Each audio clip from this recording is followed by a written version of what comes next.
Yeah, Sitara, good to go.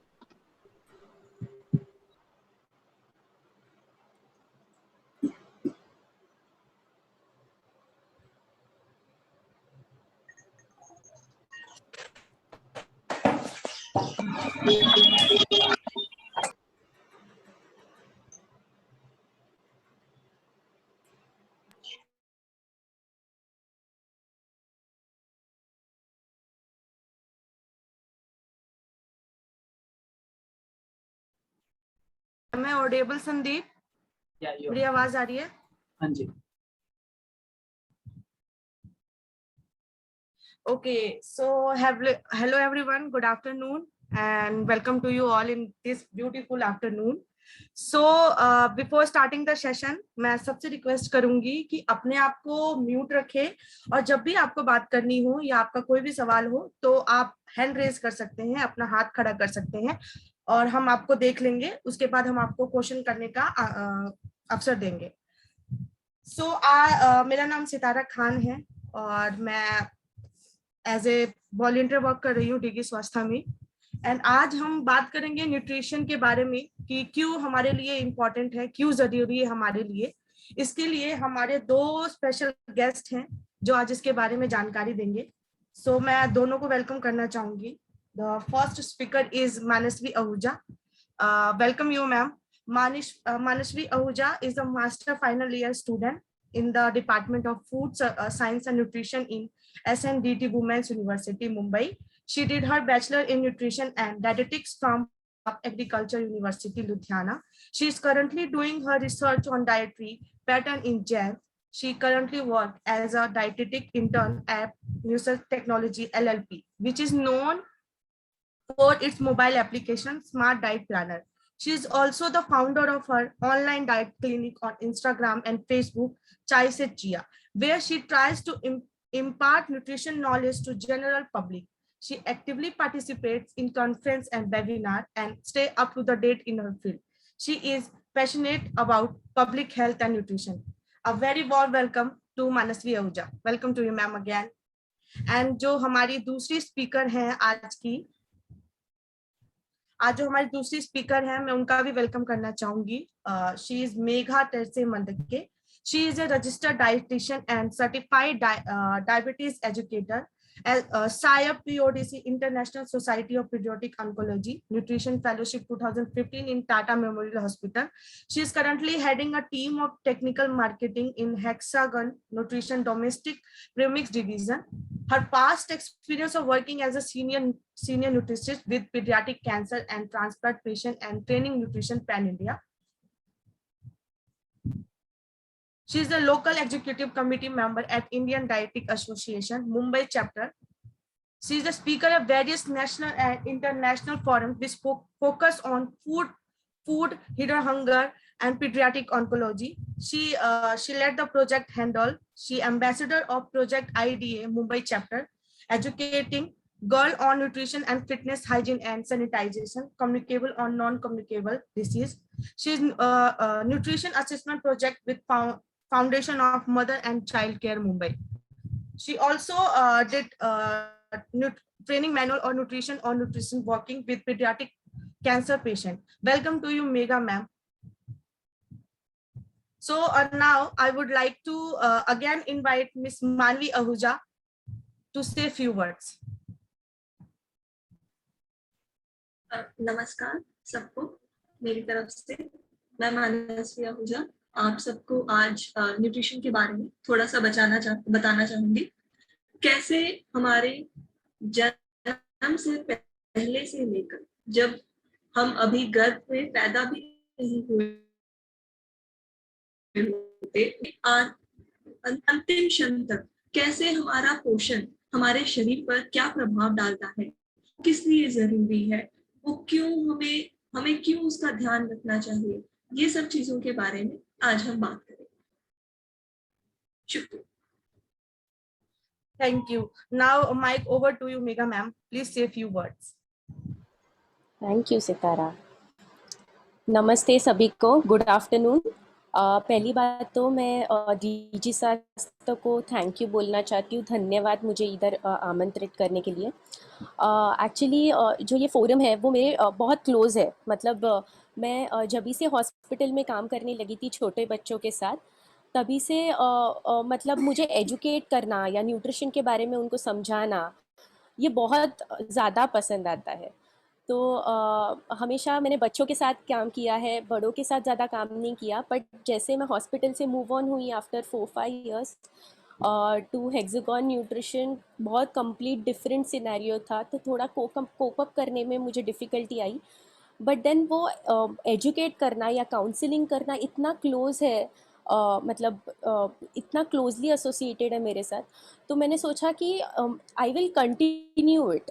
Okay, और मैंने मेरी कंसल्टेंसी कंटिन्यू की, and I am still giving dietary consultancy to various people, छोटे बच्चों को, बड़े बड़े लोगों को, बिकॉज़ वो मुझे पसंद है। तो जैसे मनस्वी मैडम ने कहा, हम यहाँ हैं आपको न्यूट्रिशन के बारे में बताने के लिए। तो कोई भी कुछ भी डाउट हो आपको तो आप हमें ज़रूर पूछ सकते हैं। जैसे मुझे बताया गया था, मेरा स्पेशलाइजेशन है इनटू कैंसर, एंड मेरा सुपर स्पेशलाइजेशन है इनटू पीडियाट्रिक कैंसर, तो मैं उसके ऊपर एम्फसाइज़ करूँगी। बट देन उसके अलावा जैसे हम डाइटिशियंस हैं, तो आपको कुछ भी डाइट के रिलेटेड डाउट है या डायबिटीज़ के रिलेटेड डाउट है, हाइपरटेंशन के रिलेटेड डाउट है, तो हमें ज़रूर पूछिए। Thank you.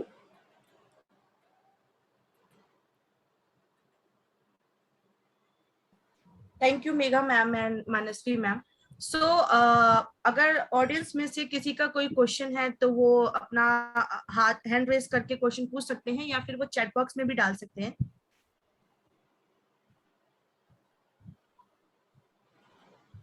So Megha ma'am, I have a question for you कि Yes. हम अपने डाइट चार्ट को कैसे डिस्क्राइब करेंगे?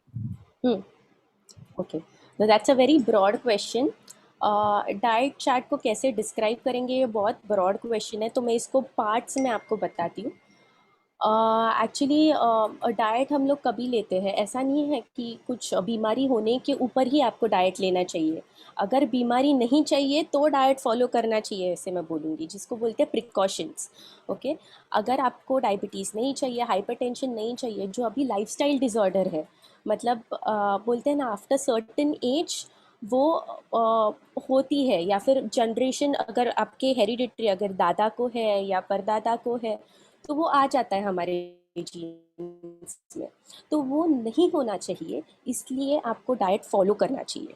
ठीक है, तो अभी जनरल डाइट ये कैसे होता है, फॉर एग्जांपल मैं अभी कहूँगी, अगर आपने कोई भी डाइटिशियन के पास अगर आप नहीं गए, ठीक है, तो आपको कैसे खाना चाहिए या कैसा आपका स्केड्यूल रहना चाहिए, वो मैं जनरली आपको बता सकती हूँ। ठीक है, तो जैसे हम लोग पहली बात तो डाइट के अलावा आपको एक्सरसाइज की बहुत ज़रूरत है। ठीक है, तो ऐसा नहीं है कि आपको जिम में ही जाना चाहिए, या आपको चलने ही जाना चाहिए, या आपको 1 घंटा बैठ के योगा ही करना चाहिए। आप कोई भी एक्सरसाइज, आपके पसंद की एक्सरसाइज, आधे घंटे के लिए, दिन में आधा घंटा एक्सरसाइज के लिए ज़रूर निकाल लीजिए। बिकॉज़ जितना डाइट ज़रूरी है, उतना फिज़िकल एक्टिविटी आपके बॉडी के लिए बहुत ज़रूरी है। ठीक है, तो ये एक्सरसाइज इम्पॉर्टेंट है डाइट के अलावा। तो आप वो सुबह करिए, आपके कन्वीनियंट टाइम के हिसाब से करिए, पर मैं जितना एम्फसाइज़ करूँगी, मैं एम्फसाइज़ करके ये बताऊँगी कि आप मॉर्निंग को कीजिए, जिधर आप ब्रेकफास्ट के पहले एक्सरसाइज करते हो, और या फिर इवनिंग के टाइम पे कीजिए, कोई प्रॉब्लम नहीं है। जैसे बहुत लोग ऐसे फॉलो करते हैं कि चलो ब्रेकफास्ट कर लिया ना, नाश्ता कर लिया, उसके बाद खाना डायरेक्ट दोपहर का खा लूँगा और बाद में रात का खा लूँगा। अगर नाश्ता हैवी कर लिया तो मैं दोपहर का खाना भी नहीं खा लूँगा और रात का खाना भी नहीं खाऊँगा। तो ऐसे नहीं करना है। नाश्ता, दोपहर का खाना, रात का खाना, ये मेन मील्स है। ठीक है, पर इसके अलावा बीच में जो आप छोटे मोटे ब्रेक्स लेते हैं, जैसे 2 घंटे के बाद अगर कुछ खा लिया, जैसे फल है, या फिर एक आध ग्लास थोड़ा सा दूध पी लिया, या फिर थोड़ा सा आपने चना खा लिया, जिसको बोलते हैं मिड मील स्नैक, जिसको बोलते हैं स्नैक। ओके, तो वो स्नैकिंग भी ज़रूरी है। ठीक है। तो आपको ये याद रखना है कि आपको हेल्दी खाना है, जो हम लोग जैसे भी हम लोग जैसे बात कर रहे हैं, मैं आपको बताऊंगी हेल्दी का मतलब क्या है, और बीच में आपको थोड़ा स्नैकिंग करना है, ठीक है। तो जनरल डाइट प्लान जो है वो ऐसे रहता है, मतलब ब्रेकफास्ट लंच और डिनर तो होगा ही, उसके साथ साथ डाइट एक्सरसाइज तो ज़रूर होगा, पर बीच में आपको स्नैकिंग की भी ज़रूरत होती है, ठीक है।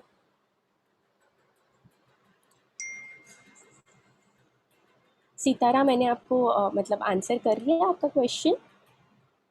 Yes ma'am, yes ma'am. Thank you. Thank you so much, आपने बहुत अच्छे से डिस्क्राइब किया, और मैं डेफिनेटली जो आपने बोला उसको ट्राई करने वाली हूँ कि मैं अपना डाइट को मेंटेन कर पाऊँ।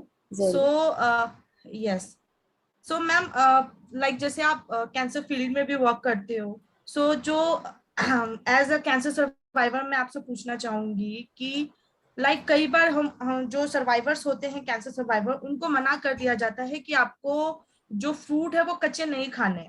तो हम उस अवस्था में क्या करें, मतलब उस सिचुएशन में हम क्या करें? ओके। जब भी हम बोलते हैं कैंसर सर्वाइवर, तो आप 5 इयर्स के बाद का बोल रहे हो, बराबर? Yes ma'am, yes ma'am. हाँ। तो मैं ये बोलूँगी कि आपको प्रिकॉशंस लेना चाहिए। जैसे आपको पता है, मैं अभी फ्रूट्स के बारे में अगर आपने बोला, तो मैं सिर्फ थोड़ा ब्रॉडली डिस्क्राइब करती हूँ फ्रूट्स के बारे में फॉर कैंसर पेशेंट्स। जब भी कैंसर होता है, जब भी कैंसर पेशेंट्स ट्रीटमेंट पे होते हैं, ट्रीटमेंट कौन से, कीमोथेरेपी या सर्जरी या रेडिएशन, ये कैंसर के ट्रीटमेंट है। Yes ma'am. जब भी ट्रीटमेंट पे रहते हैं कैंसर पेशेंट्स, तभी उनको सिर्फ थिक स्किन फ्रूट्स खाना है। थिक स्किन फ्रूट मतलब जाड़े छिलके वाले फल खाने हैं। क्यों? क्योंकि अगर पतला छिलका होगा तो इन्फेक्शन के चांसेस है, कभी छिलका निकल गया है, या फिर अच्छी तरह वॉश नहीं किया है फल, ठीक है, तो इन्फेक्शन के ज़्यादा चांसेस रहते हैं। क्यों? बिकॉज ट्रीटमेंट पे भी है, कैंसर भी है, कैंसर के वजह से जो रोग प्रतिकार शक्ति रहती है शरीर की, वो कम हो जाती है, ठीक है। रोग प्रतिकार शक्ति कम होने पे छोटा मोटा भी इन्फेक्शन होगा ना, तो फटाक से पकड़ लेगा, ठीक है। इसलिए जब भी ट्रीटमेंट पे रहते हैं तभी सिर्फ मोटे छिलके वाले फल।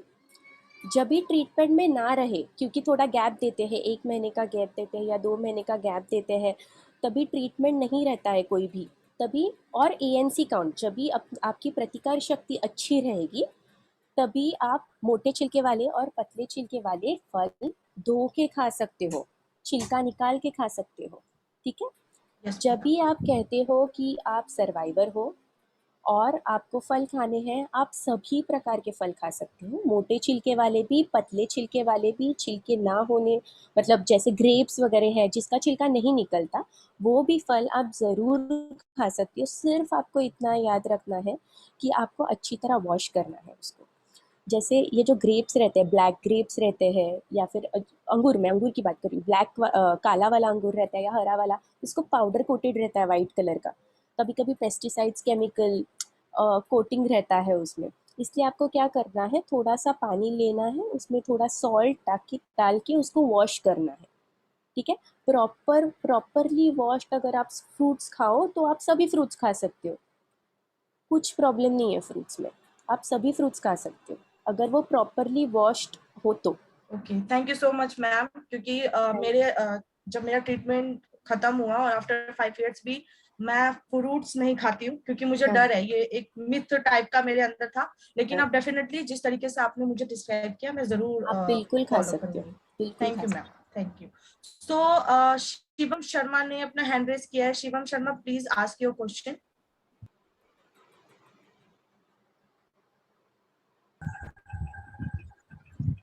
Yes Shivam, you are unmuted now.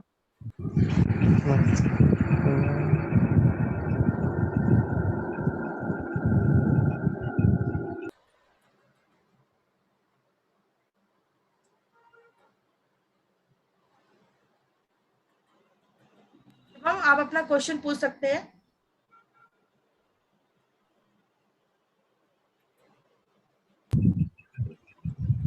Yes Shivam, Shivam Sharma. Okay, I think he has some network issue. So UERJT, आपका नाम नहीं पता चल रहा है, so आप क्वेश्चन पूछ सकते हैं, मैं आपको अनम्यूट कर रही हूँ।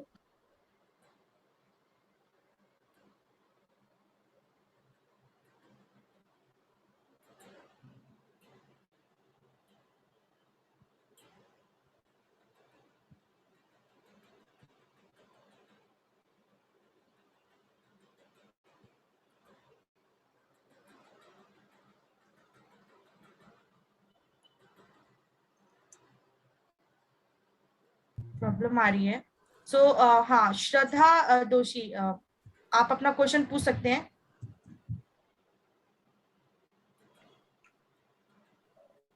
Yes. Yes, Yeah. Can you hear me? yes, we can hear you. So I have a very specific question. When it comes to the nutrition needed for, say, a proper hair growth. So what naturally foods can be included in the diet, or say normal 3 time meal? Because जैसे बोलते हैं कि normal hair, मतलब hair growth के लिए normal oil जाना चाहिए, not the oil which is there in the vegetable we make for the lunch or dinner. But that I know कि oil groundnuts या almonds में होता है, but generally घर पे अगर हम लोग ये करने की कोशिश करते हैं तो लोग भूल जाते हैं. तो I think if you can tell few basic things, that would be really helpful. Sure.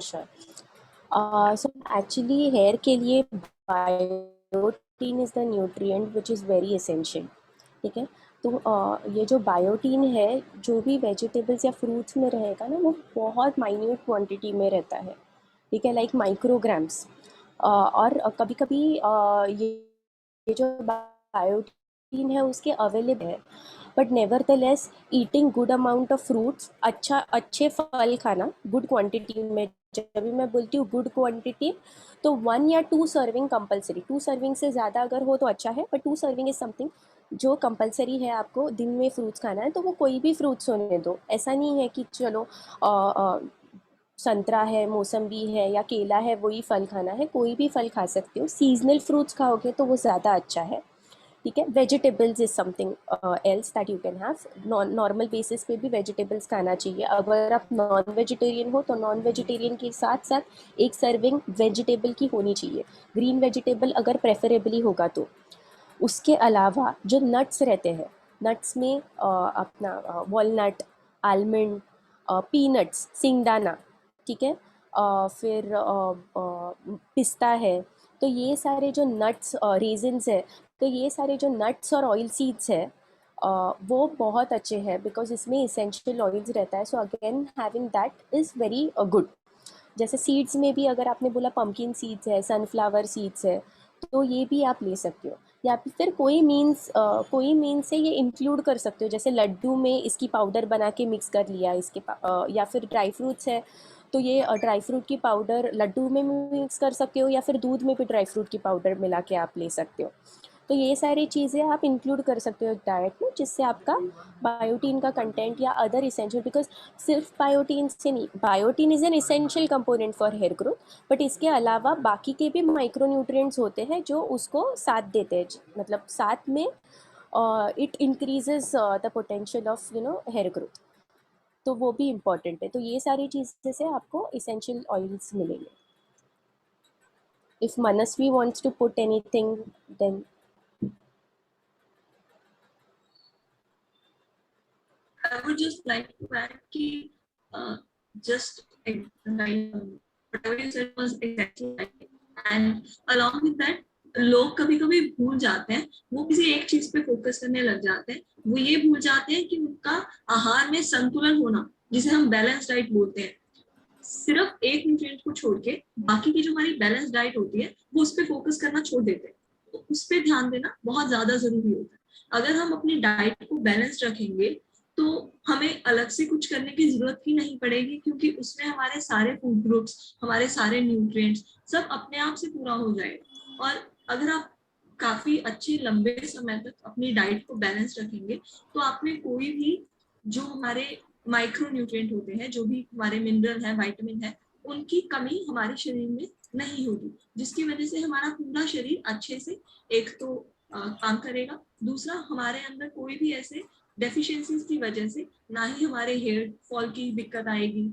और हेयर फॉल वगैरह की दिक्कत मोस्टली बहुत सारे छुपी हुई डेफिशिएंसी, कमियों के कारण जरूर बहुत बार होती है, जिसे कि ध्यान में रखना चाहिए. अगर आपका हेयर फॉल काफी ज्यादा लंबे समय तक है तो आपको डॉक्टर के पास जाना भी चाहिए. पहले आपको अपनी डाइट सेट करनी चाहिए, पहले आपको अपना स्लीप पैटर्न सेट करना चाहिए. अगर ये सब करने के बाद आपको दिक्कत आ रही है कि आपके बाल अभी भी झड़ रहे हैं या फिर कमजोर पड़ रहे हैं, फिर आपको डॉक्टर को जरूर दिखाना चाहिए, क्योंकि उसके आपके बहुत सारे कारण हो सकते हैं जो कि छुपे हो सकते हैं, जो हमें नहीं पता, तो उनको ध्यान में रखना काफी जरूरी है। मनस्वी बिल्कुल राइट आपने बोला डेफिशिएंसी के बारे में। इधर मैं और एक डेफिशिएंसी पॉइंट आउट करना चाहती हूँ जिसके बारे में आयरन डेफिशिएंसी, जो बहुत कॉमन रहती है आफ्टर प्रेगनेंसी। ठीक है, डिलीवरी के बाद आप देखोगे प्रेगनेंसी में हेयर ग्रोथ बहुत एक्सीलेंट होता है, बिकॉज हम लोग खाते बहुत अच्छे से है, न्यूट्रिशियस फूड खाते हैं। बट जब भी डिलीवरी होता है तभी डिलीवरी के बाद hair fall start. Why? Because iron का जो कंटेंट रहता है, we are deficient in iron that time. ठीक है, तो iron is also very much necessary when it comes to hair fall. ठीक है, तो अगर आपका हीमोग्लोबिन कम है और आपका हेयर फॉल हो रहा है, so that is the only reason. ठीक है, अगर आप कॉफ़ी ज़्यादा ड्रिंक कर रहे हो दिन में 2-3 बार, तो हेयर फॉल ज़रूर होगा बिकॉज कैफीन की वजह से। तो बहुत सारे कंपोनेंट्स हैं जो कंसिडर करने चाहिए when it comes to hair fall. Thank you Megha ma'am. अभी जो आपने कैफीन के बारे में बताया, मुझे बिल्कुल भी आइडिया नहीं था, क्योंकि मैं बहुत ज्यादा कॉफी पीती हूँ और आज ही मैं अपने हेयर को लेके इतनी ज्यादा डिप्रेस हो रही थी कि मेरे हेयर कम क्यों हो रहे हैं। So thank you so much. अब मैं इस चीज का बिल्कुल माइंड में रखूंगी। सो शगुन को कोई क्वेश्चन पूछना था। शगुन, आप पूछ सकते हैं।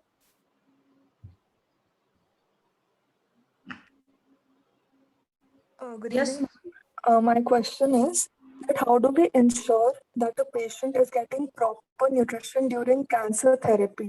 Because there can be a state of cachexia or weakness, and in that case, during radiation or chemotherapy, the patient generally does not want to eat meals. So how do we ensure that? Okay. So Shakun, it's a very broad question. I assume you are a nutrition student and therefore are asking this question. First of all, whenever जब भी आप patient देख रहे हो, पहली बात तो आपको उसका असेसमेंट करना चाहिए, जिसको बोलते हैं एंथ्रोपोमेट्रिक असेसमेंट। तो अगर मेरा पेशेंट कोई नया है जो कैंसर ट्रीटमेंट पे जा रहा है, जैसे आपने बोला रेडिएशन थेरेपी, तो मैं पूरा उसका असेसमेंट करूँगी, उसका वेट, उसका हाइट, उसका मिड अपर आर्म सर्कमफ्रेंस जिसको बोलते हैं मसल मास काउंट करना, उसका ट्राइसेप फोल्ड थिकनेस। तो ये सारी चीज़ें, अगर वो छोटा बच्चा है तो उसका हेड सर्कमफ्रेंस, तो ये सारी चीज़ें कंसिडर करके मैं एक उसके बुक में लिख दूंगी कि ये रिकॉर्ड है। आज अगर वो आया तो फिर से 15 दिन के बाद मुझे मिलेगा, पर आज मैं उसका असेसमेंट करूँगी, उसको उसके असेसमेंट के मतलब उसके असेसमेंट के लेकर उसको क्या डाइट देना है वो डाइट प्लान करूँगी, जितना कैलोरीज देना है वो मैं कैलोरीज दूंगी। और मुझे अगर पता है कि ये बच्चा जाने वाला है या फिर ये पेशेंट जाने वाला है रेडिएशन थेरेपी में, तो I will make sure to give him high calorie and high protein diet and good fat. ठीक है, good fat market, good fat. अगर पेशेंट को बुला रही हूँ and patient is on radiation therapy and there is a weight loss, you will again improvise the diet, but there is a threshold. ठीक है, अगर if your child is falling under less than 3rd centile, ठीक है, मतलब standard 3 deviation के नीचे है अगर बच्चा, तो you have to make sure कि आपको कुछ स्ट्रिक्ट एक्शन लेना चाहिए। तो वो स्ट्रिक्ट एक्शन में not only oral diet but it can be RT feeds also. बच्चा खा नहीं रहा है मुँह से, या फिर कोई भी पेशेंट खा नहीं रहा है मुँह से, is only having sips of water. ठीक है, तो इसमें आप आरटी फीड्स दोगे, या फिर अगर बहुत सीवियर है तो पेरेंटल न्यूट्रिशन। तो बहुत सारे क्राइटेरियाज है टू सी कि how is the cachexic treatment going on, because patient lose weight. Okay, if the patient is 20 kgs now, अगर 20 kg का है बच्चा अभी और ट्रीटमेंट के दौरान वो 15 kg का हुआ, तो 5 kg का वेट लॉस है। ट्रीटमेंट बहुत बड़ी है।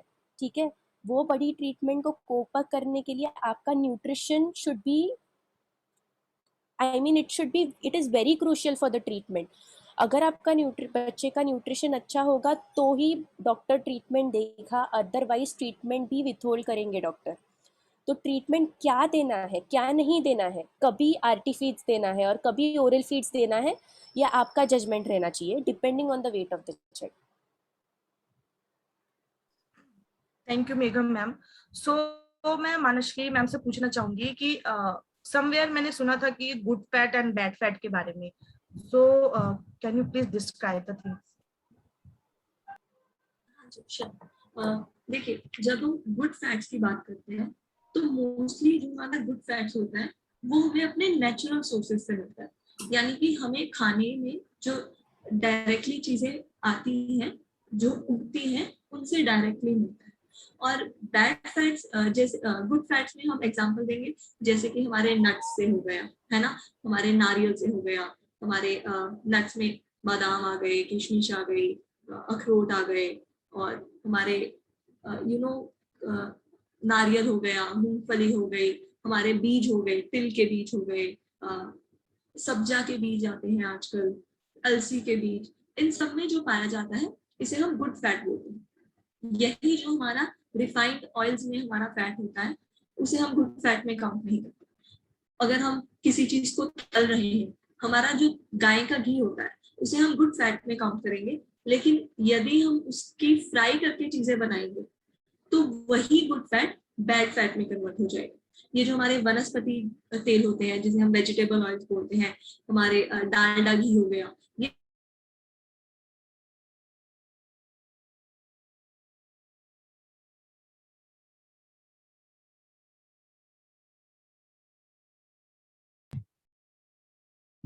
I think we lost Megha ma'am. I think Manasvi ma'am का नेटवर्क इशू हो रहा है तो आवाज नहीं आ रही उनकी, तो मैं चाहूंगी कि आप answer.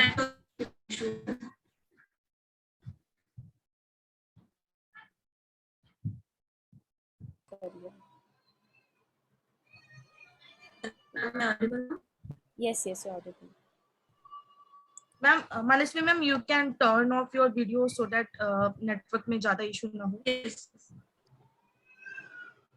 Yes ma'am. Am I audible now better? Yes ma'am, yes ma'am. तो फैट्स में हम बात कर रहे थे। बैड फैट्स में जब आप किसी भी तेल को, सरसों का तेल हमारा गुड फैट्स में काउंट होता है, लेकिन अगर हम उसको बार बार फ्राई करेंगे तो उस ट्रांस फैट जनरेट हो जाएगा, जिसे कि हम बैड फैट में बोलेंगे। इसीलिए हम सबसे पहले जब भी कोई हमारे पास कंसल्ट के लिए आता है, हम पूछते हैं कि आप तली चीजें कितना खाते हैं, आपको तली चीजें खाना बंद करना पड़ेगा। यदि अगर उसी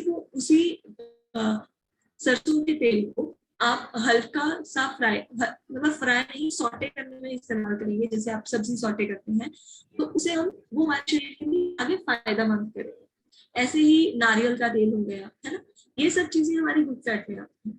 और ये जो हमारे टिक्की वगैरह, भटूरे, पूरी, इन सब में फ्राई की हुई चीजों में, हमारे भुजिया बिस्किट्स हो गए, है ना, जो भी हमारी बेकरी की चीजें होती हैं, हमारे बिस्किट, हमारे केक, पेस्ट्री, इन सब में जो तेल पाया जाता है वो मोस्टली या तो डालडा होता है, नहीं तो बहुत ही ट्रांस फैट्स होते हैं, जो कि आगे जाकर हमारे शरीर को बहुत सारी बीमारियों का कारण बनते हैं।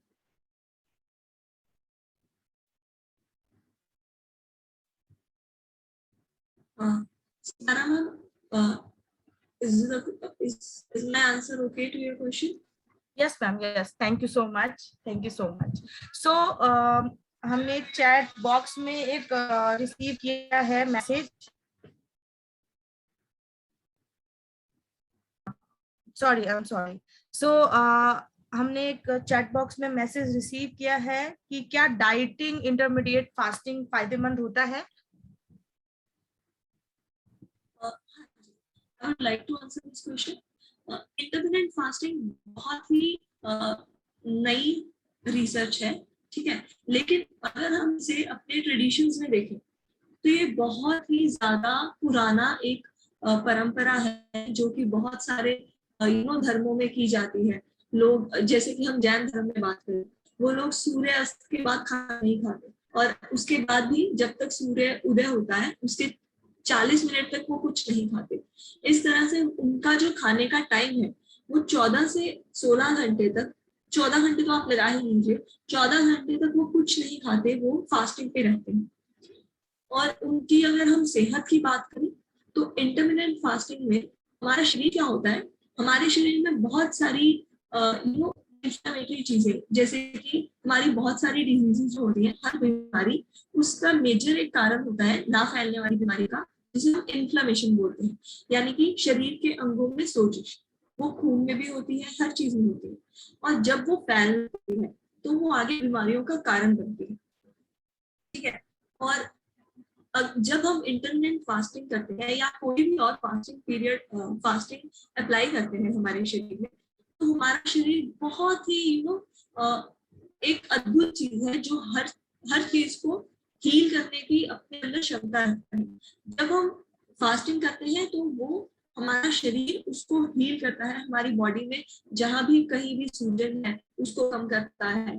ठीक है, कोई भी हमारे शरीर में नुकसानदायक चीज कहीं हो रही है, हमारा शरीर उसको ठीक करने में लग जाता है।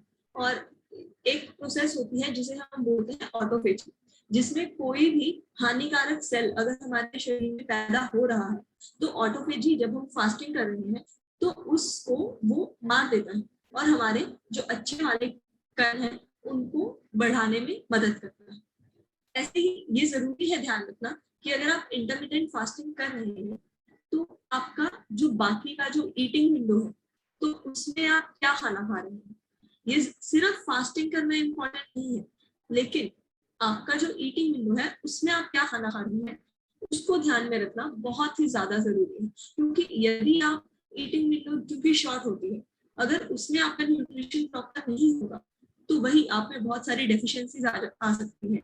अगर उसमें आप बहुत ही ज्यादा ओवर इनटेक कर रहे हैं बिकॉज आप सोचेंगे कि मैंने पहले फास्टिंग कर ली, अब मेरा ईटिंग विंडो है तो मैं कुछ भी कितना भी कैसे भी खा सकता हूँ, तो ये चीज गलत होती है। तो कभी भी आप कोई भी नया पैटर्न अपनाएं, हमेशा या तो उसकी पूरी जानकारी लेकर फिर उसे अपनाएं या फिर आप किसी से कंसल्ट करें। और एक चीज बहुत इंपॉर्टेंट जो कि इंटरमिटेंट फास्टिंग का फायदा होता है वो भी होता है इंसुलिन की रेजिस्टेंस, वो हमारे शरीर में कम हो जाती है। इंसुलिन रेजिस्टेंस यानी कि हमारा शरीर कोई भी हम जब पदार्थ खाते हैं तो उसको कार्बोहाइड्रेट शुगर में कन्वर्ट करता है और वो शुगर हमारे इंसुलिन को स्पाइक करती है, बढ़ाती है। और जैसे हम बार बार खाना खाते रहते हैं, बहुत सारा मीठी चीजें खाते हैं, मैदे वाली चीजें खाते हैं, बहुत फ्राइड चीजें खाते हैं, तो इनसे क्या होता है हमारा इंसुलिन का स्पाइक बहुत ज्यादा होता है, जिसकी वजह से हमारा शरीर इंसुलिन को रिस्पॉन्स करना कम कर देती है, जिसे हम बोलते हैं कि हमारे शरीर में इंसुलिन की रेजिस्टेंस आ गई है। और यदि हम इंटरमिटेंट फास्टिंग करते हैं तो ये इंटरमिटेंट फास्टिंग इंसुलिन रेजिस्टेंस को काफी कम करने में मदद करता है और इंसुलिन की सेंसिटिविटी को बढ़ाता है। यानी कि जब हम हमारा शरीर कम इंसुलिन भी पैदा करे और तब हमारा शरीर उस कम इंसुलिन को अच्छे से रिस्पॉन्ड करे और जो ग्लूकोज हमारे शरीर ने बनाया है वो हर सेल तक पहुंच सके, तो इस चीज में हमारा इंटरमिटेंट फास्टिंग बहुत ही फायदेमंद होता है। और ये एक और कारण है कि इंसुलिन रेजिस्टेंस है वो आगे बहुत सारी जिसे हम नॉन कम्युनिकेबल डिजीजेस बोलते हैं, यानी कि हमारा डायबिटीज हो गया, हाइपरटेंशन हो गया, कैंसर हो गया, और बहुत ये सारी बीमारियों का इंसुलिन रेजिस्टेंस एक मुख्य कारण है जो कि हम कम कर सकते हैं इंटरमिटेंट फास्टिंग के तरीके से। Thank you Manasvi ma'am. I hope Pallavi ma'am आपका आंसर आपको मिल गया है। एंड किसी चैट बॉक्स में लिखा है रेखा टेलीमेडिसिन सेंटर से कि खाने के कितने टाइम बाद पानी पिए कि डाइजेशन अच्छे से हो। देखिए, खाने के साथ कभी भी पानी नहीं पीना चाहिए। जब हम ये कहते हैं कि आप पानी रख के बैठे, क्योंकि कभी ऊंची होती है या फिर छोटा बच्चा होता है तो कभी कभी खाना फंस जाता है, इसलिए ये परंपरा होती है कि हम अपने जब खाना खाने बैठते हैं तो पानी साथ में रख के बैठे, लेकिन वो पानी हमें पीना नहीं है।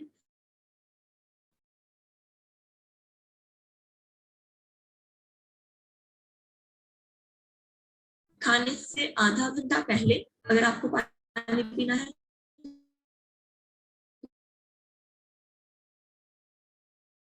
आपने अच्छे से मिक्स हो गया, हमारे खाने का जो डाइजेशन है वो हमारे मुंह से ही स्टार्ट हो जाता है, हमारे चबाने की प्रोसेस से ही स्टार्ट हो जाता है। ये नहीं है कि हमारा खाना पेट में जाने के बाद डाइजेस्ट होना स्टार्ट होता है। जब हम खाना खाना स्टार्ट करते हैं तभी से हमारा डाइजेशन प्रोसेस स्टार्ट हो जाता है। तो ये जरूरी है कि आप सलाइवा को मिक्स करके अपने खाने में फिर उसको खाएं, अच्छे से चबा कर खाएं, और पानी आधे घंटे बाद या फिर आधा घंटा पहले। यदि आपको लगे कई बार कुछ होता है कि कुछ चीज हम खा रहे हैं वो काफी ज्यादा सूखी है, ड्राई है, कि वो हम नहीं खा सकते, तो उसके साथ कुछ लोग कोल्ड ड्रिंक वगैरह पीते हैं या कुछ लोग पानी पीते हैं। उसकी बजाय आप उसके साथ या तो नींबू पानी ले सकते हैं या फिर आप लस्सी या छाछ वो ले सकते हैं, ताकि आपका खाना के डाइजेशन में भी दिक्कत ना हो और आपका लिक्विड भी साथ में चला। Okay, thank you ma'am. So एक और क्वेश्चन है हमारे पास टेलीमेडिसिन सेंटर से कि रात के टाइम क्या खाए कि जल्दी नींद ना आए।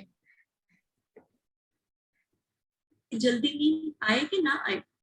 मैम जल्दी नींद ना आए, सो खाना मतलब कि अगर हम रात में शायद किसी को जल्दी नींद आ जाती है तो जल्दी नींद नहीं आए उनको।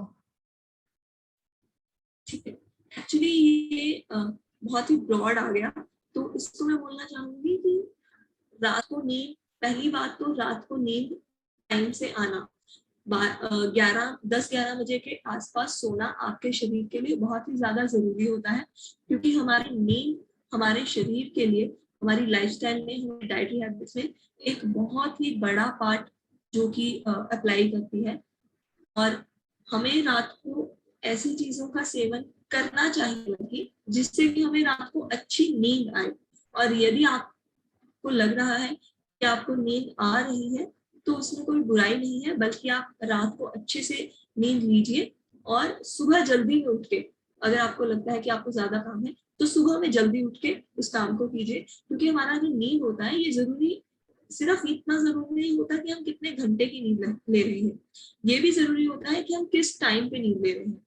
और वो नींद रात को टूटनी नहीं चाहिए, क्योंकि हमारे शरीर में बहुत सारी सिक्रीशन होती है, बहुत सारे हार्मोन्स होते हैं जो कि रात में सोने के समय ही सिक्रीट होते हैं, और वो हमारे शरीर को आगे बहुत सारी बीमारियों से बचाने के लिए, बहुत सारे उसको डाइट हार्मोन्स को बैलेंस करने के लिए बहुत जरूरी होते हैं। तो मैं ये नहीं बोलना चाहूंगी कि कौन से फूड्स आप लें जिससे आपको रात में नींद नहीं आए। आपको रात में नींद लेनी जरूरी है। Okay, thank you Manasvi ma'am. So Megha ma'am, आपके लिए क्वेश्चन है कि कोविड के पेशेंट को कैसा खाना देना चाहिए कि वो कोविड से रिकवर किए हुए इंसान को, मतलब वो कोविड से रिकवर हो गया है तो उसको कैसा खाना देना चाहिए हमें। तो कोविड के दौरान आपको सबको पता है कि प्रतिकार शक्ति बहुत कम होती है, तो उस दौरान तो जो खाना है तो वो proper high calorie, high fat और गुड इन माइक्रो न्यूट्रिएंट्स होना चाहिए। बट उसके बाद भी अगर सीवियर कोविड हो विद अदर कोमॉर्बिडिटीज़ जैसे डायबिटीज़ है या हाइपरटेंशन है, तो एटलीस्ट 1 मंथ तक प्रॉपर न्यूट्रिशन लेना बहुत ज़रूरी है। डॉक्टर्स उनको माइक्रो न्यूट्रिएंट्स तो देंगे ही और दूसरे मेडिसिन तो देंगे ही, बट अपार्ट फ्रॉम दैट आपके खाने में अच्छे माइक्रो न्यूट्रिएंट्स जो सब्जी है और फ्रूट्स है उससे जाने चाहिए। ठीक है, तो मैं कहूँगी कि ज़्यादा सीरियल्स और नट्स फिर वेजिटेबल्स, फ्रूट्स इसको इंक्लूड करें। ज़्यादा गैप नहीं रखें, मतलब 2 खाने के बीच में ज़्यादा गैप मत रखना। स्नैक्स इंक्लूड करना, आप स्नैक में कुछ भी रोस्टेड नट्स या फिर आप नॉर्मल चना या सिंगदाना भी रहता है वो भी रोस्ट करके थोड़ा सा खा लिया तो भी चलेगा। बट देन अगर कोई पेशेंट है जिसको हाई कोलेस्ट्रॉल है तो उसने वो ग्राउंड नट्स थोड़े रिड्यूस क्वांटिटी में लेने चाहिए, ज़्यादा क्वांटिटी में आप चना खा सकते हो। नॉर्मल मूंग है या मटकी है या चना है, उसको भी अगर आपने अंकुर निकाल के वो लिया as a mid meal snack तो भी चलेगा। उसमें थोड़ा सा वेजिटेबल्स भी डाल सकते हो या फिर बॉईल करके भी ले सकते हो। ठीक है, अंकुर करने से उसमें जो एंजाइम्स है और माइक्रोन्यूट्रिएंट्स है वो बढ़ जाते हैं, उसमें विटामिन सी का कंटेंट बढ़ जाता है। इसलिए अंकुरित जब भी कठोल खाने हैं आपको अंकुर कठोल ही खाने हैं, ऐसे नहीं खाने, बिकॉज अगर आप ऐसे भी खाते हो तो भी डाइजेशन में भी प्रॉब्लम होता है। तो हमेशा अंकुर कठोल करके ही आपको खाने हैं, सेहत के लिए भी अच्छे होते हैं। पानी का प्रमाण अच्छा रखना है, पानी मतलब लिक्विड का प्रमाण अच्छा रखना है पूरे दिन में। उसमें पानी भी आ गया या फिर आप सूप पी रहे हो या दाल का पानी पी रहे हो या फिर नारियल का पानी पी रहे हो, तो ये सभी चीज़ उसमें आ गई।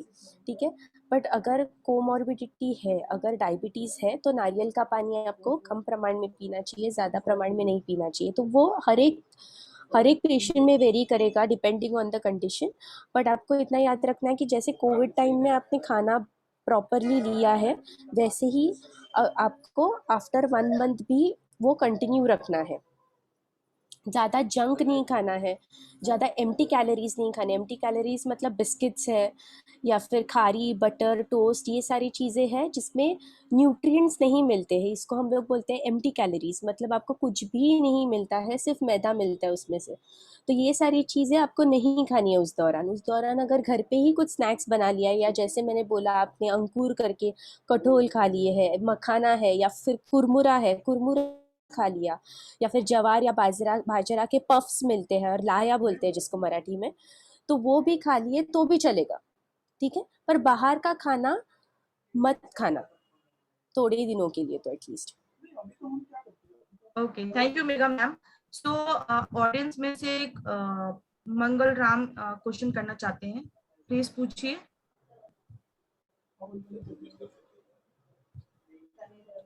हेलो, यस प्लीज पूछिए अपना सवाल। मेरा सवाल मैम ये कि मेरे खुद के डाइजेशन मेरा खराब रहता है, मतलब मेरे अपच जो होती है ना, अपच वो हो जाती है दोपहर बाद में ऑटोमेटिकली।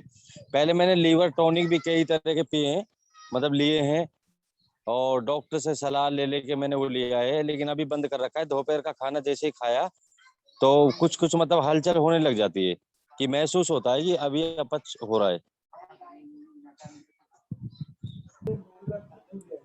ओके, तो इनडाइजेशन का कारण बहुत बहुत मतलब बहुत सारे कारण हो सकते हैं। अगर वो दोपहर को हो रहा है तो आप दोपहर के खाने के बाद सोते हो इमीडिएटली, तो उसके वजह से भी हो सकता है। या फिर खाना आप बहुत फास्ट खाते हो, ठीक है, मतलब टाइम लेके नहीं खाते, अच्छी तरह चबा के, जैसे मनस्वी मैडम ने बोला अच्छी तरह चबा के खाओ खाना, बिकॉज जो एंजाइम्स रहते हैं अपने सलाइवा में, जो एंजाइम्स रहते हैं वो मिक्स होने के लिए टाइम दो। अगर वो मिक्स नहीं होगा तो इनडाइजेशन का प्रॉब्लम होगा, ठीक है। तो अच्छी तरह चबाना खाना, अच्छी तरह चबाना खाना, स्लो खाना, ठीक है, घाई घाई से नहीं खाना है आपको। फिर खाना खाते वक्त बार बार पानी नहीं पीना है, ठीक है। फिर खाना खाने के बाद तुरंत आपको नहीं सोना है। अगर तुरंत सोए तो इनडाइजेशन का प्रॉब्लम होगा, बिकॉज आप डाइजेशन के लिए टाइम ही नहीं दे रहे हो आपके स्टमक को, ठीक है। तो ये सारी चीज़ें आपको याद रखनी है। ज़्यादा स्पाइसी नहीं होना चाहिए फूड, अगर बहुत ज़्यादा स्पाइसी हो गया तो भी प्रॉब्लम हो सकता है इनडाइजेशन का। तो ये सारी चीज़ें आपको याद रखनी है। कभी कभी एलर्जी भी होता है कोई चीज़ों में, फॉर एग्जांपल अगर लैक्टोज इंटॉलरेंस होगा, मतलब मिल्क की अगर एलर्जी होगी, आपको पता नहीं रहेगा कि आप हो एलर्जिक, बट उसके वजह से भी इंडाइजेशन का प्रॉब्लम हो सकता है, ठीक है। तो ये सारी चीज़ें आप करेक्ट करो, और जो भी खाना है वो थोड़ा लाइट, मतलब तीखा खाओ, पर इतना भी तीखा मत खाओ कि आप सहन ना कर पाओ, ठीक है, क्योंकि ज़्यादा तीखा खाने से भी इंडाइजेशन का बहुत सारा प्रॉब्लम होता है। Manasvi, if you want to put anything with this. आपने मेगा मैम थैंक यू, आपने बहुत सही बताया कि यही चीज लोग करते हैं। एक तो खाना खाने वक्त बातें ज्यादा करते हैं कभी कभी, या फिर बहुत ही जल्दी में खाना खाते हैं। तो यही चीजों का लोगों को ध्यान रखना चाहिए। और यदि कि फीमेल्स में ये दिक्कत आ रही है तो उनको ये ध्यान रखना चाहिए कि वो अपने जो उन्होंने क्लोथ्स डाले हुए हैं वो ज्यादा टाइट नहीं हो, क्योंकि ये दिक्कत आजकल देखने में मिल रही है कि कपड़े जब ज्यादा टाइट होते हैं तो उससे भी शरीर में इनडाइजेशन की दिक्कत कई बार आ जाती है। Okay, so hope Mangal Ram आपको आपका आंसर मिल गया होगा। जो भी मैम ने सजेस्ट किया है, अगर आप उसको फॉलो करते हैं तो डेफिनेटली आपकी प्रॉब्लम सॉल्व होगी। So ma'am we have another question. Ma'am मेरा वेट 166 सेंटीमीटर है एंड वेट उसका 40 kg है, उसको अपना वेट बढ़ाना है मैम। ये क्वेश्चन आया है एस राणा से। सो वेट कैसे बढ़ाए? और मैम इसी के मैं साथ में एक और पुटअप करना चाहूंगी कि किसी ने पूछा है कि अपना वेट कैसे कम करें।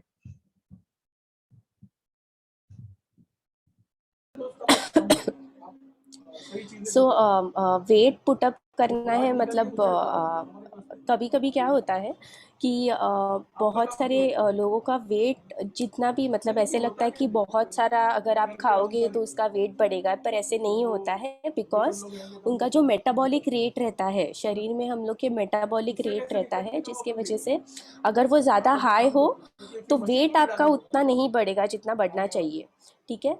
पर उसके लिए आपको अगेन वेट ट्रेनिंग एक्सरसाइज, मतलब थोड़ा वेट्स लेके ट्रेनिंग करना, ओके, और अच्छा खाना खाना। अगर ये बहुत ब्रॉड टर्म है, बिकॉज क्या खाना खाना चाहिए ये आपका वेट प्रॉपरली चेक करके, आपका डाइटरी हैबिट चेक करके आपको डाइट मिलेगा उसके ऊपर।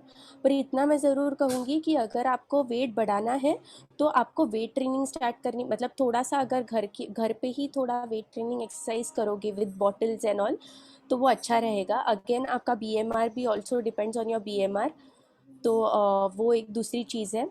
वेट कम करना है वो भी एक ब्रॉड एस्पेक्ट है, बिकॉज अगर वेट कम करना है तो फिर से आपका असेसमेंट करना पड़ेगा एज टू कितना वेट है, कितना हाइट है, आपकी डाइटरी हैबिट कितनी है, आपको कोई दूसरी कोमॉर्बिडिटी नहीं है, तो उसके लिए पूरा 1-1.5 घंटा जाता है। तो जैसे मैंने मेरे स्टार्ट में ही बताया, जब भी सितारा ने मुझे पूछा था कि क्या कैसे डाइट रहना चाहिए, जनरल डाइट कैसे रहना चाहिए, तो आपको प्रॉपरली खाना है, ज़्यादा हाई फैट फूड नहीं खाने हैं अगर वेट कम करना है तो, ज़्यादा जंक फूड नहीं खाना है, ज़्यादा एम्प्टी कैलोरीज नहीं खाने हैं, जैसे मैंने बताया आपको खारी बटर टोस्ट ये सारी चीज़ें नहीं खानी है। आप घर का सिंपल खाना भी खाओगे तो भी चलेगा, सिंपल खाने में आपको तेल और घी का प्रमाण थोड़ा कम रखना है, ठीक है। हमारा जो खाना है, जो इंडियन फूड है, उसमें मिलेट्स ज़्यादा रहते हैं, मतलब जवार बाजरा गेहूँ ये सब बहुत अच्छी तरह रहते हैं, सीरियल ज़्यादा रहते हैं जिसमें अच्छे प्रोटीन्स, अच्छे माइक्रोन्यूट्रिएंट्स और फाइबर है। तो ये सारी चीज़ें अच्छे हैं, सिर्फ इसमें ही आप कैसे वैरायटीज़ इंक्लूड कर सकते हो आपके खाने में, ये आपको देखना है। वेजिटेबल ज़्यादा प्रमाण में खाना है, जब भी आप खाना खाते हो दोनों टाइम के खाने से पहले थोड़ा रॉ वेजिटेबल्स मतलब सैलेड इंक्लूड करो, ककड़ी है, गाजर है, टमाटो है, तो वो पहले सैलेड खाओ ताकि आपका थोड़ा पेट भरा हुआ रहे और बाकी का खाना बाद में खाएं। मैं जिस देर आप 2 चपाती खाते हो उधर सिर्फ आप 1 चपाती खाओगे अगर आप सैलेड खा रहे हो तो ये सारी चीज़ें आपको इंक्लूड करनी चाहिए आपके खाने में। मनस्वी, अगर आपको कुछ if you want to put anything beyond what I've said. Yes actually मैंने एक पीपीटी बनाई थी इसी के ऊपर, तो मैं प्रेजेंट करके दिखाऊं अभी कैसे आप अपने आहार को संतुलित कर सकते हैं, क्योंकि यदि आपका आहार संतुलित होगा पूरे दिन में, आपकी डाइट बैलेंस होगी, तो आपका शरीर आपको खुद ब खुद बता देगा कि अभी आपको खाना और नहीं खाना है। आपके हार्मोन्स अपने आप आपको बताएंगे कि आप अभी आपका पेट भर चुका है, अभी आपके शरीर की जो रिक्वायरमेंट है वो पूरी हो चुकी है। अगर आपके सारा मील बैलेंस होगी तो आपका शरीर आपको खुद बता देगा कि आपको और चाहिए कि नहीं चाहिए। मैं एक या 2 स्लाइड्स में इसको प्रेजेंट करने की कोशिश करूंगी।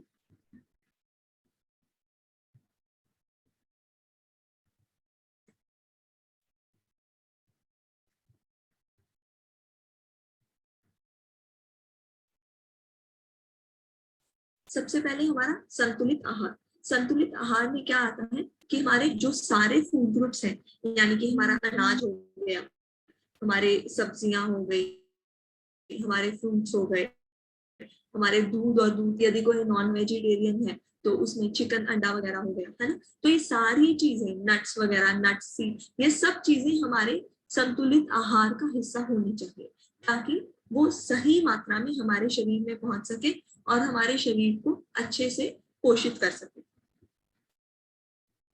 अगर हम अपनी प्लेट की बात करें, किसी भी व्यक्ति, चाहे कि उसको मोटापा लाना यानी वजन बढ़ाना है, चाहे कि उसको मोटापा कम करना है, सबसे ज्यादा जरूरी है कि आप अपना आहार संतुलित रखें। कुछ लोग क्या करते हैं कि आहार वेट लॉस के चक्कर में अपना खाना पीना छोड़ देते हैं, सिर्फ 1-2 क्रैश डाइट पे चले जाते हैं, एक आधी बार खाना खाया उसमें भी कुछ अच्छा नहीं खाया, और इस वजह से हमारे शरीर में बहुत सारी डेफिशिएंसी आ जाती है। इस वजह से मैं आपको सिंपल बताना चाहूंगी कैसे अपनी प्लेट को 4 हिस्सों में बांटे, और ताकि आप उसको पूरा पोर्शन अपने अंदर ले सके। आप एक प्लेट लें, उसको 4 हिस्से में बांटे, उसका 1/4 हिस्सा आप कोई भी प्रोटीन रिच फूड, यानी कि आपकी दाल हो गई, हमारे अगर आप नॉनवेज खाते हैं तो अंडा हो गया, चिकन हो गया, मछली हो, इस चीज से भरे, सोयाबीन हो गई, पनीर हो गए, मटर हो गए, इस चीजों से आप 1/4 हिस्सा अपनी प्लेट का उससे भरे, और 1/4 हिस्सा आपके अनाज आएंगे। तो अनाज में आपको इस चीज का ध्यान रखना है कि आप मैदे वगैरह वाली चीजें नहीं खाएं, आप साबुत अनाज से बनी चीजें खाएं, जैसे कि साबुत अनाज, साबुत आटा, साबुत कनक का पिसा हुआ आटा, उसके छिलके के साथ, जिसको हम सूडा बोलते हैं, जो हम छान के बाहर फेंक देते हैं, उसको फेंकना नहीं है, उसको आटे में मिक्स करें, और सिर्फ एक तरह के अनाज के इस्तेमाल की बजाय सारे तरह का अनाज इस्तेमाल करें, रागी, बाजरा और जौ हो गए, हमारी चलाई के बीज हो गए, सब तरह के अनाज का इस्तेमाल करें। दलिया कभी कभी खाया, कभी सूजी खाई, हमेशा बदल के इस्तेमाल करें, और 1/4 हिस्सा इससे भरें। चावल भी आप इंक्लूड कर सकते हैं, और बाकी का जो आधा हिस्सा बचा अपनी प्लेट का, तो उसको 1/4 आप भरे अपनी सलाद से, 1/4 आप भरे अपनी कोई भी जो सूखी सब्जी या तरी वाली सब्जी आपने बनाई है, जो भी फ्रेश वेजिटेबल आपके पास अवेलेबल है उससे, जिससे कि आपके मील में सारे फूड ग्रुप्स इंक्लूड हो जाएंगे। और अलसी के बीज जो होते हैं, आप उसको रोस्ट करके अपनी तरी वाली दाल में डाल सकते हैं, और इस प्लेट के साथ आप 1 ग्लास दूध का, छाछ का, या फिर दही, पनीर, कोई भी एक सर्विंग उस चीज के इंक्लूड कर सकते हैं, जिससे कि आप सारे फूड ग्रुप्स को अपने खाने में हर मील में इंक्लूड करें। वैसे मैंने आगे भी शरीर के अलग अलग लाइफ स्टेजेस में आपको क्या न्यूट्रिशन चाहिए उसके लिए बनाया था, लेकिन उसके बारे में हम बाद में बात करेंगे, क्योंकि हमारे पास टाइम कम है। तो अगर बाकी के सवाल हैं, हम उन पे फोकस करते हैं। थैंक यू मानसवी मैम, आपने बहुत अच्छे से डिस्क्राइब किया कि कैसे हमें वेट लूज करना है और कैसे अगर किसी को बढ़ाना है तो वो कैसे बढ़ाए। So we are running of time, हमारे पास सिर्फ 6 मिनट है और लास्ट के 2 क्वेश्चन और ले सकती हूँ मैं। सो मैम, एक क्वेश्चन है गिरीश जी की तरफ से कि डायबिटीज को कैसे कंट्रोल करें, एंड अनदर क्वेश्चन इज कि हम अपने आई की कैसे केयर कर सकते हैं, आंखों की केयर कैसे कर सकते हैं प्रॉपर न्यूट्रिशन के द्वारा। So over to you, Megha ma'am.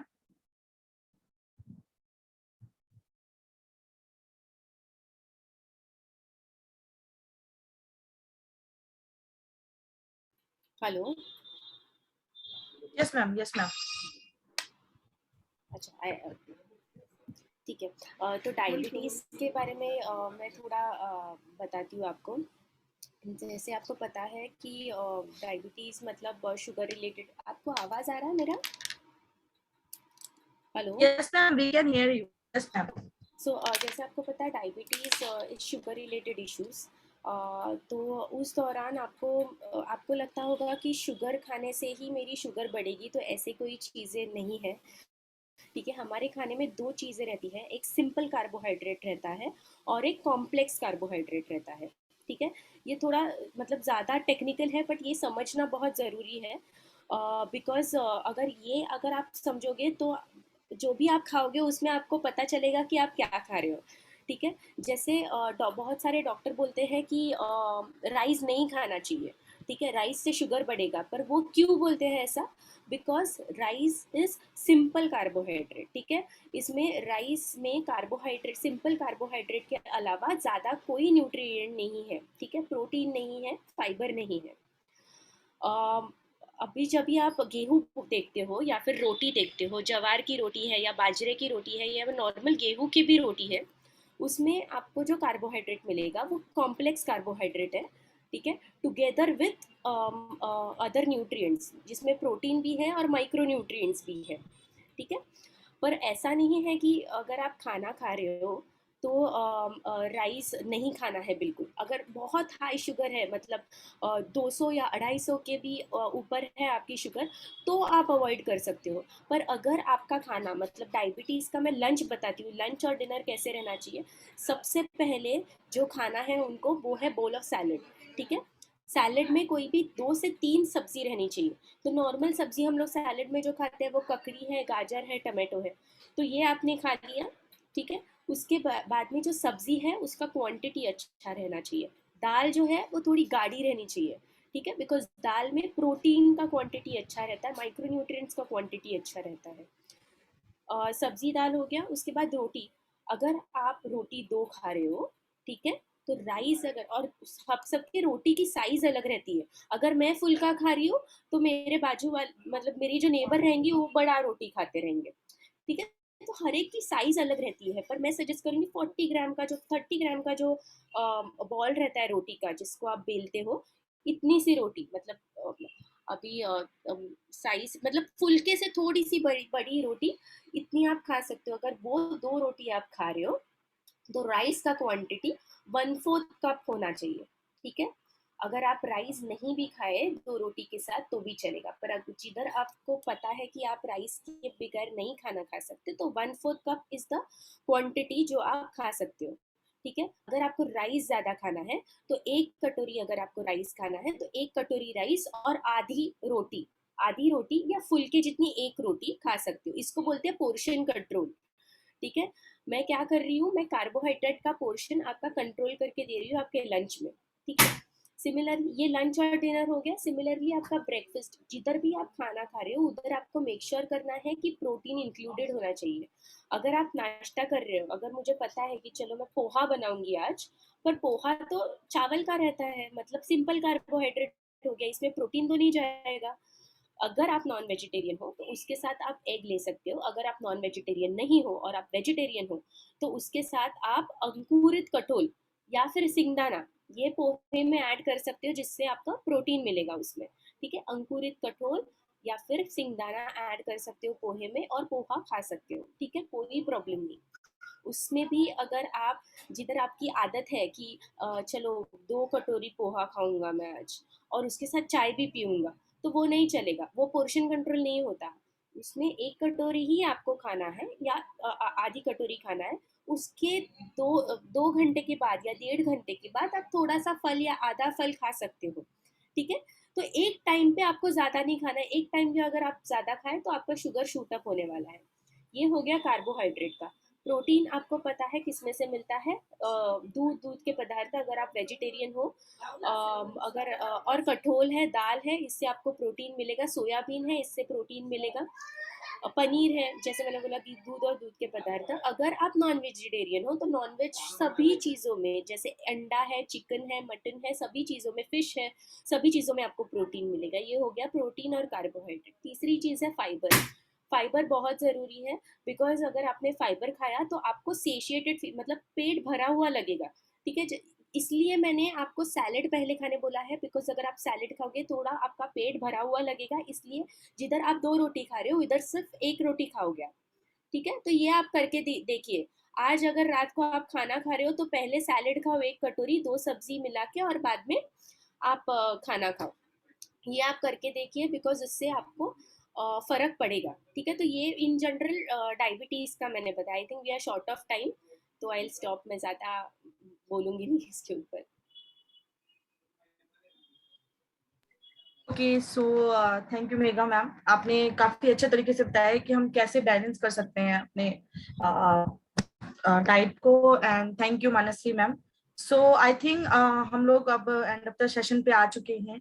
So first of all, before ending the session, मैं सबको रिक्वेस्ट करूंगी कि अगर आप लोगों का कोई भी क्वेश्चन रह गया है तो आप लोग डायरेक्टली कांटेक्ट कर सकते हो हमारे गेस्ट स्पीकर से थ्रू डिगी स्वास्थ्य फाउंडेशन। ओके, सो